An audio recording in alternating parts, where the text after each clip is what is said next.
সকলকে রথযাত্রার অনেক অনেক শুভেচ্ছা ও ভালোবাসা জানিয়ে আজকের ব্লগটা শুরু করছি। তো আজকে রথের দিনে বাইরে পড়ছি ঝিরিঝিরি করে বৃষ্টি, আর আমি এখানে জানলার ধারে বসে সেটারই ফিল নিচ্ছিলাম।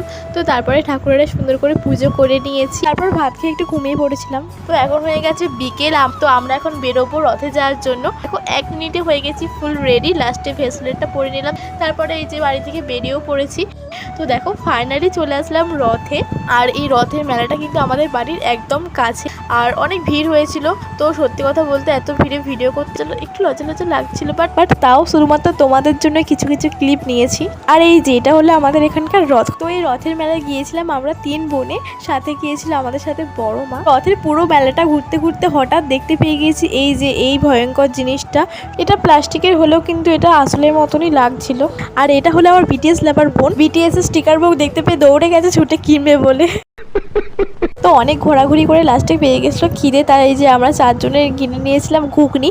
তো ঘুগনির মধ্যে দিয়েছিল তেঁতুল জল আর কি মশলা একটা দিয়েছিল, খেতে মনে হয় ভালোই হবে ভেবেছিলাম, বাট খুব একটা ভালো না।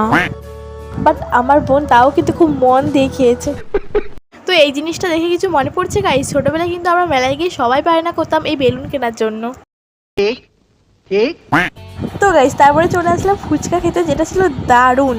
আর রথের মেলা বলো, গঙ্গা মেলা বলো, বা যে কোনো অনুষ্ঠানের যে কোনো মেলা বলো না কেন, জিলেপি আর পাঁপড় ভাজা ছাড়া কিন্তু যে কোনো মেলায় অসম্পূর্ণ গাইস। বাট গাইস এখানে আমি সারা মেলা খুঁজে ফেলেছি, বাট একটা পাঁপড় ভাজার দোকান আমি খুঁজে পেলাম না।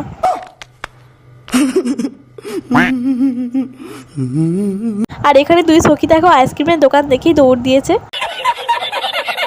তারপর কিনে নিয়েছিলাম হচ্ছে রোল। Few minutes later. তো মেলায় অনেকখানি ঘোরার পরে চলে এসেছিলাম কাকুদের বাড়ি। আর কাকুদের বাড়ি হচ্ছে মেলার মানে একদম সামনেই আর কি। আর এটা হচ্ছে আমার কাকিমার মেয়ে। তারপর চলে আসলাম বাড়িতে। তো বাড়িতে আর এসে ফ্রেশ হয়ে একটু খাচ্ছিলাম রোল, গরম গরম ছিল আর কি রোলটা।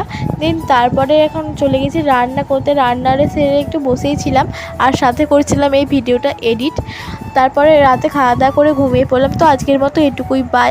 আর কিন্তু তোমরা চ্যানেলটা সাবস্ক্রাইব করে শেয়ার করে লাইক করে দিও, যা যা করার আছে সব করে দিও। তো আজকের মতো বাই।